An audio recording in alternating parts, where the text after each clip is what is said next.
آپ نے جو نکاح کیا تو آپ نے یہ تھا کہ گھر والوں کو پتہ چلے گا تو بعد میں طلاق لے لیں گے، تو یہاں تو طلاق کا لفظ آ رہا ہے نا. نکاح متع میں تو ٹائم گزرتے ہی آٹومیٹک نکاح ختم ہو جاتا ہے. یہاں آپ نے یہ کہا تھا کہ بھائی جب پتہ چلے گا یا بعد میں ہم ایک دوسرے سے علیحدگی اختیار کر لیں گے.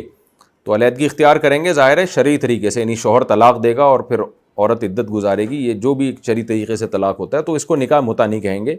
ہاں اس کو نامناسب حرکت ضرور کہیں گے.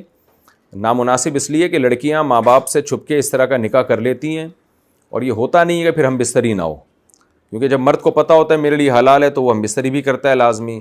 بہت دفعہ ایسا ہوا ہے کہ حمل ٹھہر جاتا ہے، پھر علماء سے پوچھتے ہیں کہ حمل گرانا جائز ہے یا نہیں. جب علماء کہتے ہیں حمل گرانا جائز نہیں ہے تو پھر مسئلے کھڑے ہوتے ہیں کہ ہم تو پکڑے جائیں گے، بدنامی ہوگی. تو ایسا کام کرتے کیوں ہیں بھائی جس سے ذلیل ہو جائیں دنیا میں بھی لوگوں کی نظروں میں اور پھر دین بھی بدنام ہو اس سے. تو ایسا کام نہیں کرنا چاہیے. تو بہرحال زنا نہیں کہلائے گا یہ عمل، کیونکہ پراپر نکاح ہوا ہے.